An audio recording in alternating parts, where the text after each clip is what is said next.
Can you explain a little bit of, what does it mean, fearless mindset, and what does it mean to live a fearless life? Absolutely, I can. Yeah. So I think the place that I want to start, Klaus, is I want to define what fear is. Because when I say being fearless, what I'm not saying that you're going to be without fear. I actually don't think that that's healthy. There's a healthy form of fear. Yeah. What I mean by being fearless is I mean having the courage, having the commitment, having the confidence to go do that thing that scares you. That's to me what fearless is, right? And so there are really kind of a couple definitions of fear.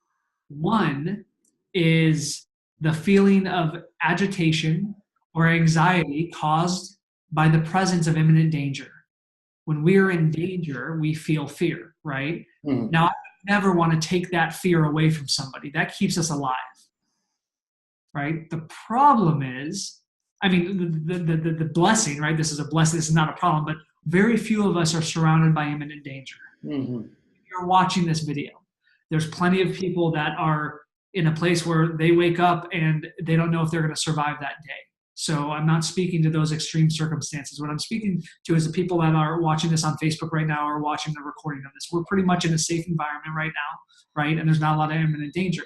However, there's still fear. So why is that? Well, that's a different type of fear, right? The fear that I would define that feeling as when you're not in danger but you feel fear is the chaotic projection of a painful future. So for you watching this, write that down, the chaotic projection of a painful future. Fear does not exist in the present moment, right? When you're not in danger, I'm not afraid I don't feel a lot of fear as I'm doing this interview with you right now, Klaus. But I could imagine, and you probably don't feel a lot of fear either, but I could imagine before we started, think about this, before we started, maybe you felt more fear 15 minutes ago or 30 minutes ago or last night when we were thinking about our interview today, right? When I speak on stage, once I get through the first couple minutes, I don't feel fear. I'm comfortable, I'm natural. But those hours and those days leading up to it, I'm like, oh my gosh. So what am I doing? I'm not being present. I'm projecting a painful future.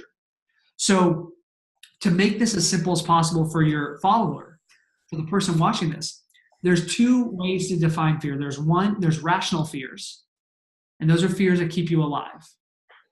And there are irrational fears, and those are fears that keep you from living. One of the most powerful distinctions I had ever learned, it comes from a man named Jesse Elder, one of my mentors. He shared that with me, gosh, I don't know how many years ago.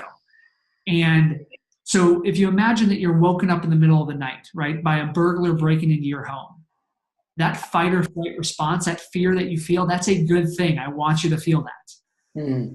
But that fear that you feel when you're stepping on stage, when you're launching a coaching business, when you're in a sales call or an enrollment conversation with somebody that you can help, that nervousness, that anxiety, that fear, that's keeping you from living. And so the first step is to clarify what type of fear is this, and to know that the only way to overcome an irrational fear is to actually do that thing that scares you. That's the only way. Right? By you doing this over and over again, I'm so honored to be the first person you're interviewing. And I know you're going to interview so many other people.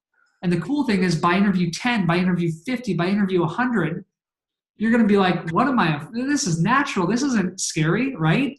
But when you're starting, when I published my book for the first time, I was terrified.